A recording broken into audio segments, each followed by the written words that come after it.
Hello everybody! This is Sanran Oneko, waking up from my nap to greet the world for the day. And by greet, I mean finally catch up on the main story quest post 3.1, and hopefully get the reunion to end all reunions between Rover and Imyth that I've been waiting 84 years for. And I have to say, after playing through 3.2 and 3.3, the fears that I had after 3.1 have come true. Because the main story quests were not worth the time and effort I put into playing and supporting Wuthering Waves. But before I get into that, a quick disclaimer. This is purely an opinion piece with no heavy research or deep dive involved in this video. Everything's coming from my memory and Google searches for double checking purposes. So if I get something wrong, please feel free to correct me as politely and civilly as possible in the comment section down below. 3.2 and 3.3 were packed full of content, especially 3.3 since it's the patch celebrating the 3rd anniversary of Wuwa, which is why it was absolutely baffling to me that despite the fun events, great gameplay, and amazing cinematic presentation, the story of the main story quest was so underwhelming, especially when compared to the main story quest of 3.1, which I had hoped would be a peak for Lahai-Roi, not the peak. As 3.2 and 3.3 failed to carry on and follow through with what 3.1 delivered. Despite knowing that a lull was coming, I wasn't prepared for the tonal and directional whiplash 3.2 would give me with the school festival riddle hunt. Sure, there were some dark undertones with the academic pressure storyline, but a school festival was such an odd thing to experience after everything that happened with Imyth. The quest was also a slog to get through, because it was pretty much a companion quest disguised as an exploration quest disguised as a main story quest. It also wasn't helped by the fact that you had to complete multiple side quests that didn't really have much relevance to the main story quest just to move on. But at least we were finally able to see and interact with the other Lahai-Roi characters outside of their banner runs.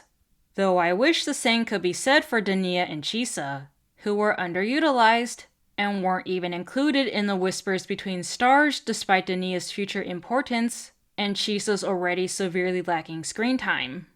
You could tell the devs were more focused on what came after Lahai-Roi, and had absolutely no clue what to do with Chisa as she didn't have any real relevance during Act 4, which is a crime considering she was our introduction to Lahai-Roi. And Act 5 of 3.3 wasn't any better. In fact, I'd argue it was worse because of how quickly we resolved the dilemma that was presented in Act 3. Zooming through what's supposed to be the climax where we have an emotional reunion with Imyth and battle against the world-ending threat of Aleph 1 in less than 3 hours. I was so confused when I got to the end. Like, that's it? That's all we're getting? Everything went by too smoothly, too easily.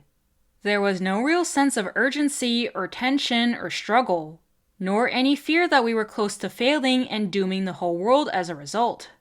It felt like the act was only there to set up the larger threat posed by the Fraxidus, thus making Lahai-Roi feel like a stepping stone to other things.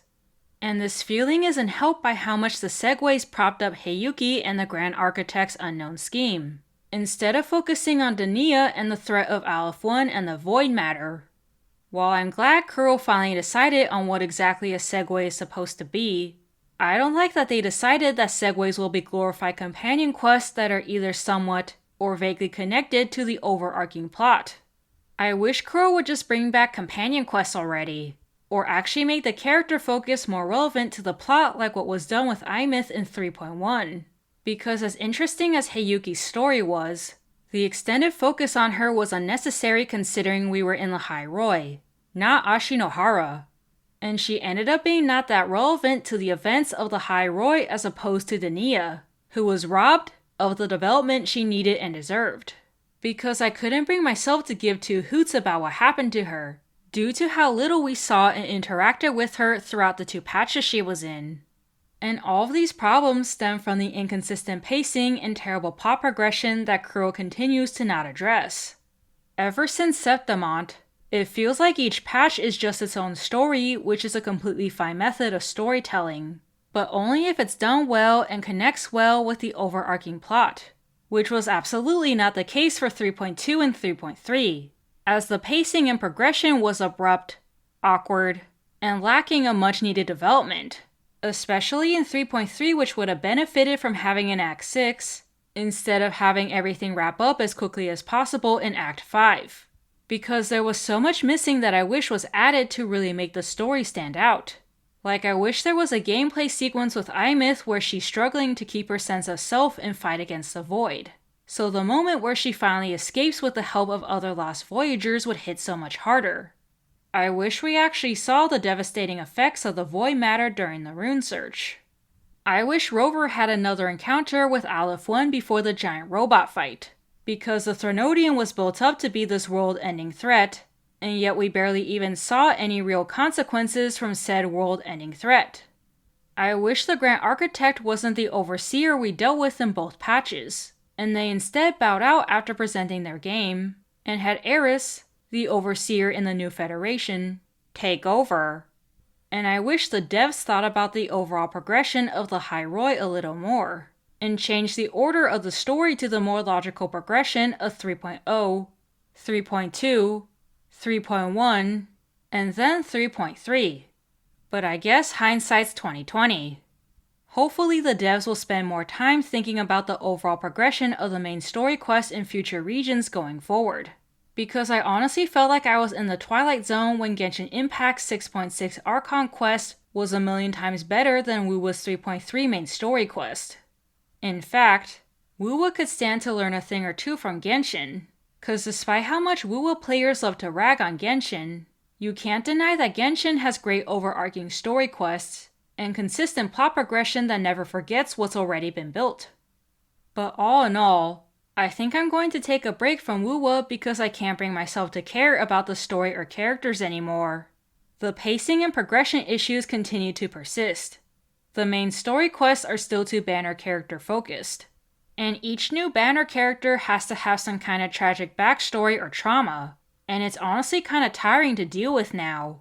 And I don't really care for the collab in 3.4, cause any excitement I would have had for it is soured by the feeling that the devs rushed through the main story quest of the Lahai-Roi in order to focus on the collab, which is a shitty thing to do if that's the case.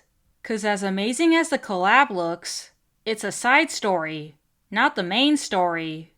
And it also feels like the devs would rather be making a horror game instead if all the trauma, tragedy, visually unsettling cutscenes, and horror movie gameplay sequences are any indication.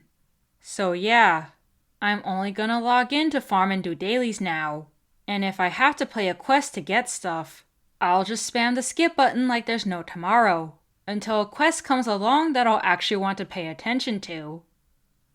I hope you guys enjoyed this video. Reminder that this is just my opinion and not a heavily researched senior thesis, so if there's anything wrong, please feel free to correct me in the comments section down below in a polite and civilized manner. Also, if there was something from the 3.2 and 3.3 main story quests that I didn't cover or you just wanted to talk about, you can do that in the comments section as well. Please feel free to like, subscribe, and comment if there's anything Wuwa related you'd like me to talk about next. This is some random Neko going off to do my dailies now. Don't forget to keep calm, just meow, and may your polls be blessed.